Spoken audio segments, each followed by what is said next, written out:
If you've ever felt overwhelmed, confused, or simply unclear about what your options are over a minor 7 type of chord, then this video is for you, because I'm going to break down 5 really solid choices that you can play over a minor 7 chord, and I'm going to break these down in a very, very straightforward way, which when I use this technique or use this way of explaining it to my clients, everybody gets it. It's not the only way that you can look at it, but it's a pretty good way that I've developed over the last 20 years of explaining things, and I think you're going to like it. We're going to be using the example of D minor 7, and this is for my beautiful tenor saxophone. But obviously these techniques that I'm using, the way that I'm explaining this, you could do this in any key. So if you understand these 5 really solid options in D minor 7, then you could potentially transpose that into all of the other keys as well.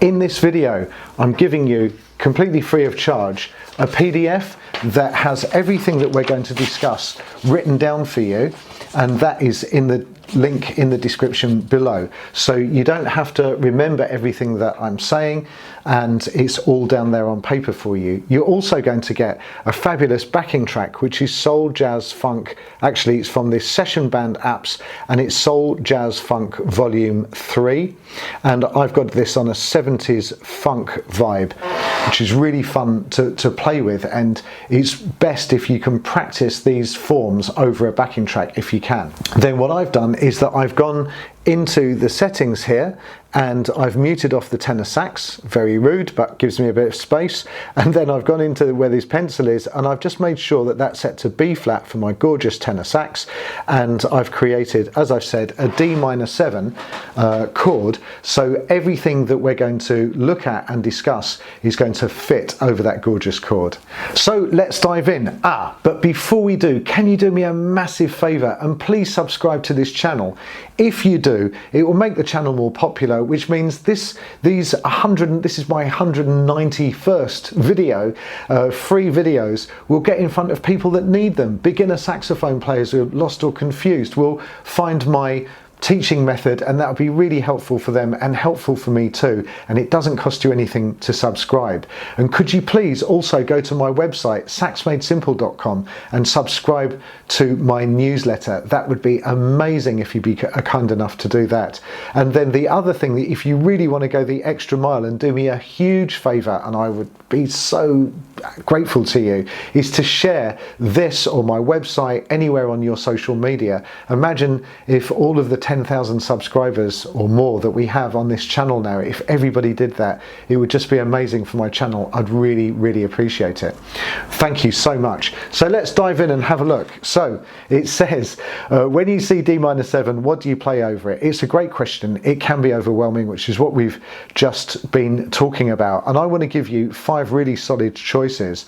And it says it becomes clear how important the major scales are, because the main way that I would think about a D minor 7 is I would think about it as the second mode of a major scale. So I would think, what is D the second note of? And the answer would be C. So in other words, it's exactly the same bunch of notes as C major, which I've written down, C, D, E, F, G, A, B, C, but starting on C's second note, which would give me the notes D, E, F, G, A, B, C, D. So that gives me a minor scale, and it's a particular type of minor scale that has a name. Now, don't get caught up on the name. The name could be Samantha or Graham, but it's not. The name that people give it is a Dorian minor. It's a specific type of minor, and it's a very beautiful scale that sounds absolutely gorgeous and works super well over our backing track. So once again, it's the second mode of a major scale. And there is another way that we could arrive at the same bunch of notes. So if I took D major, so not C major, but if I took D major, D, E, F sharp, G, A, B, C sharp and D, and changed the 3rd and the 7th by flattening them, so the F sharp becomes an F and the C sharp becomes a C, then I would get exactly the same bunch of notes as I would if I just took it from the second mode of C. So if I took it from the second mode of C, I don't need to change anything. And if I think about the major scale, then if I change the third and the seventh and flatten those two notes, then that will give me the same result. Now for sometimes that can be a bit confusing for people, but think of it like this. How do I get to the number 10? Well, I could add 6 and 4, right? Or I could think, what about 7 and 3? Well, but that's two different ways of getting there. Yeah, but it gives you the same result. Or what about 11 minus 1?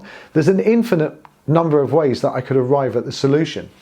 Either way, whether you choose to take a major scale and flatten the third and flatten the seventh, or think about the second mode of a major scale, you're going to get the same result, and in D that's going to give you this beautiful scale. So what I'm going to do is I'm going to play the scale. I'm actually going to play it up to the ninth. I'll put the letter names of what I'm doing on the bottom of the screen, and then I'm going to play it up to the ninth and back down, just dead straight, and then I'm going to improvise on it, but I'm not going to change the sequence of the notes at all. I'm just going to use loose timing and stretch out some of the notes and leave spaces between some of the notes, but the sequence is staying exactly the same. And I want you to do this because this is a really great way of improvising. It sounds lovely, you're reinforcing the scale, you're not overcomplicating things, and it just sounds gorgeous. And if you want to think about it in a different way, think about language. If I was going to tell you a story, so a story, let's say, once upon a time there was a girl that lived in the forest, and she lived next door to some bears, and some really scary stuff happened, and then it all, you know, everybody lived happily ever after. So the delivery of that wasn't particularly engaging, but if I was a professional storyteller, I didn't change the content, and I went, once upon a time there was a girl who lived in the forest. Now, I know that seems massively silly and over-exaggerated, but can you see how the content hasn't changed, but because the delivery has changed, it sounds really interesting and engaging. So let's have a listen to how this sounds. Once again, just to be crystal clear, I'm going to play this up and down, up to the ninth and back down, and then I'm going to improvise it with loose timing.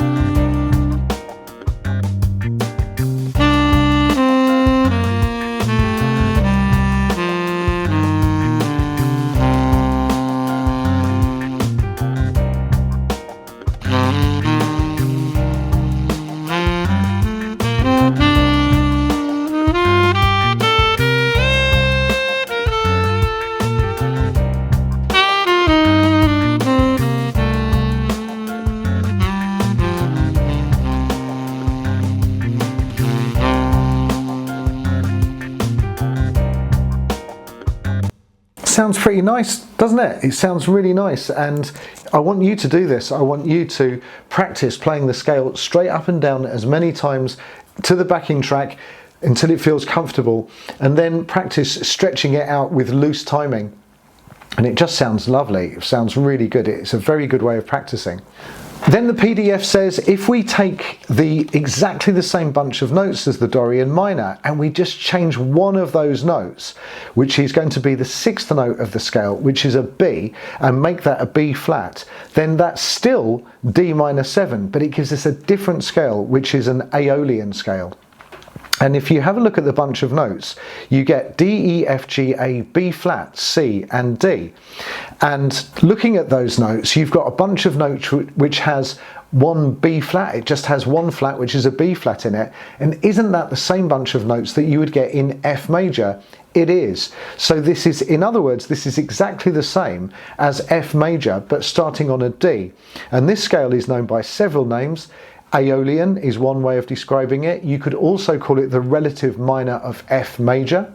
It's also known as the pure minor or the natural minor, and it's just the same notes as F but starting on F's sixth degree, so it's the sixth mode of F. And because of that B flat, for me, you have a listen and see what you think, but for me it just sounds a little bit darker than the Dorian. So I'm going to play exactly the same. I'm going to play the Aeolian, and I'm going to take it up to the 9th, I'm going to do that dead straight, and then I'm going to have a little jam just using loose timing like I did before, and listen to how nice it sounds.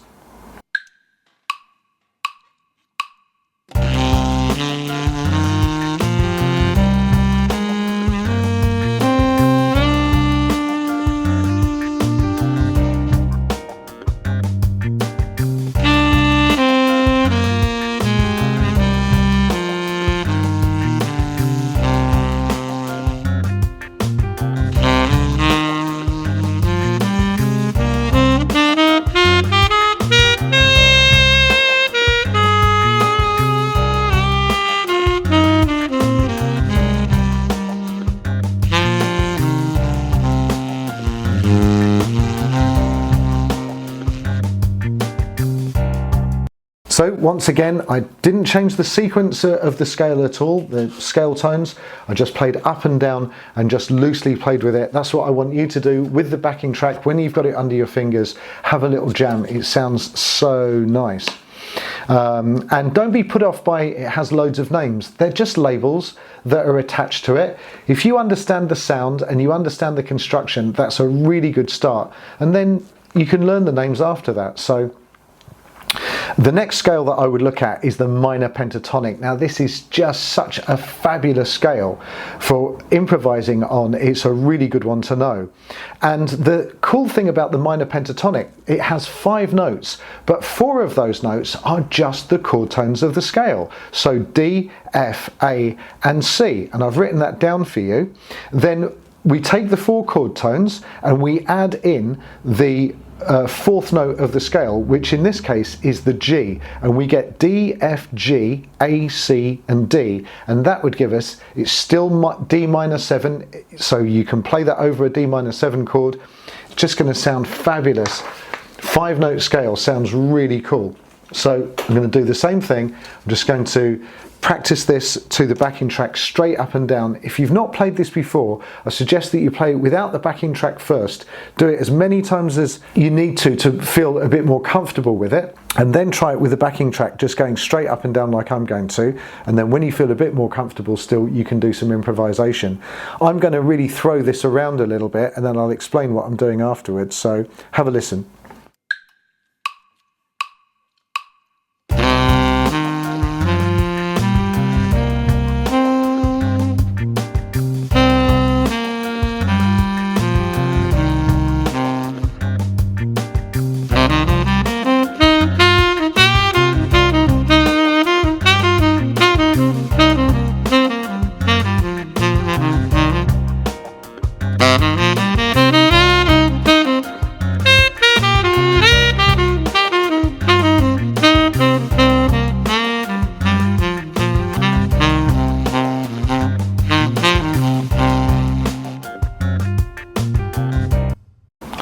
So when I was improvising, that doesn't sound like the same thing, really, does it? It definitely sounds like more than 5 notes, but I can absolutely 100% guarantee you I was only playing 5 notes when I was improvising then. It's exactly the same bunch of notes in the minor pentatonic, but I'm just throwing it around in a pattern. And by the way, if you'd like to find that pattern and a whole load of other information, I've just produced what I really think is a brilliant course. It's been very well received on minor scales on my website saxmadesimple.com, and you can buy this. There's 13 videos, over 6 hours of tuition, 12 PDFs, 12 backing tracks, and we go over every single type of minor scale in a deep dive. You get loads of licks. There's 24 different licks and 6 scale patterns. It's a phenomenal amount of work, and I guarantee you if you buy this course and you watch all of the videos, you are going to feel super comfortable and confident with your minor scales. So please do go and check it out and have a look and let me know what you think. So the next type of scale that we're going to look at is identical to a minor pentatonic, except for one little note. So the minor pentatonic, it just takes the 4 chord tones and adds in another note. And the reason for that is it's just creating a stepping stone between 2 of those notes. It's like, imagine if you had 4 stepping stones over a river, which are a bit of a stretch, or a brook, and then you put an extra stone in and it just kind of breaks it up a little bit. Well, the blues scale is the same idea. It's just adding in another little step between those notes. And what we're going to do is we're going to take the 5th note of the Dorian or the Aeolian minor, which is an A in this case, and we're going to flatten it, which would give us an A flat or a G sharp, and we're going to add that into the mix, and then you're going to get D, F, G, G sharp, A, C and D, and this would give us a blues scale. And in terms of improvisation, this is just mind-bogglingly useful. It's so cool. Have a listen. I'll play it straight up and down, and then I'll do what I did before and improvise with it and see what you think.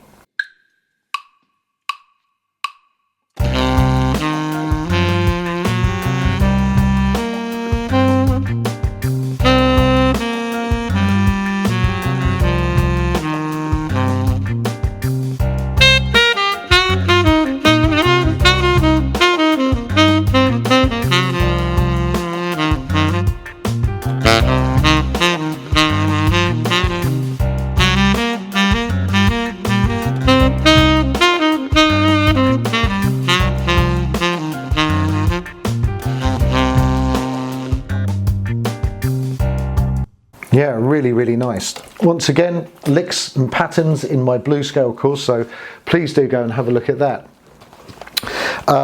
Fantastic to improvise over.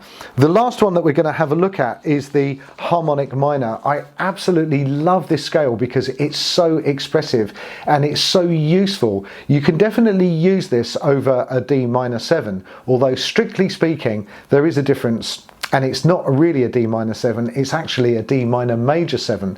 But the notes are identical to the Aeolian minor, except we're going to change one note, which is the 7th note, and we're going to sharpen it this time. So you get the notes D, E, F, G, A, B flat, so far exactly the same as the Aeolian, and now you're going to put in a C sharp and then the D again, and that would give us our Harmonic Minor.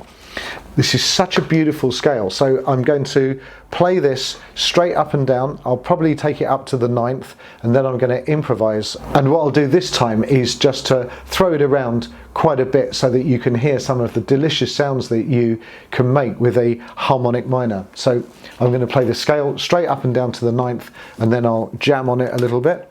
So here we go, have a listen.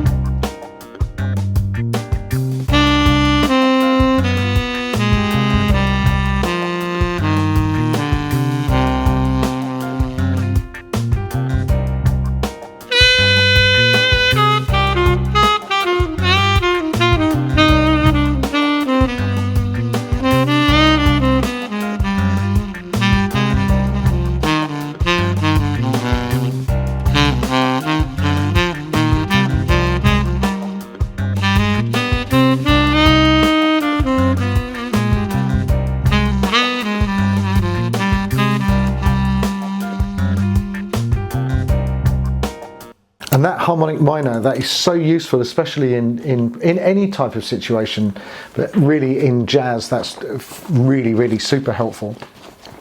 So it says this scale has a beautiful distinctive sound, and although strictly speaking this would not be notated as D minor 7 but actually as a D minor major 7, it will really fit ever so well over the D minor 7 chord.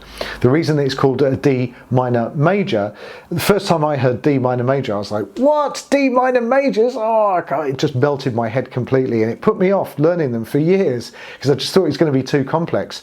But the reason they call it that is because it's got a minor third, so the same third note as in a minor scale, but the same note as a major in the 7th. So they call that a minor major chord or scale. And that's why. Very confusing if you're not used to it. So what it says at the bottom, it says it can be overwhelming to see so many choices for a D minor 7 chord, but the secret is realizing that this is just a bunch of notes. If you have a look at the scales individually, they're very similar to one another. The Dorian and the Aeolian is exactly the same bunch of notes. One note has changed, and the Aeolian and the Harmonic Minor is exactly the same. Just one note has changed, only by a semitone, very small changes, but these small changes make massive differences. The minor pentatonic and the blues scale, just one extra note added in, and the minor pentatonic and the chord tones, which is something that we probably would benefit from practicing, it's only one note difference. So instead of thinking about a whole bunch of different scales, you could think about it as a collection of notes which could potentially work over a situation. I really hope that that has been useful for you. If you want to support the channel, then subscribing is really useful, and also subscribing to my newsletter on Sax Made Simple would be great as well. If you want to go the extra mile and really help me out, then share my videos on your social media, on your Facebook or Facebook. That's a cross between Facebook and TikTok. Your Facebook, TikTok, X, anywhere you like. I don't mind. Send it to a friend on WhatsApp or whatever, but it'd be really great if you could help me build this channel, and I would be so very grateful to you. I really hope that you've enjoyed that. If you've got any feedback, then email me at lyndon@saxmadesimple.com. Enjoy the backing track, enjoy the PDF. If you've got any questions, let me know. Thanks again. Take care. Bye-bye.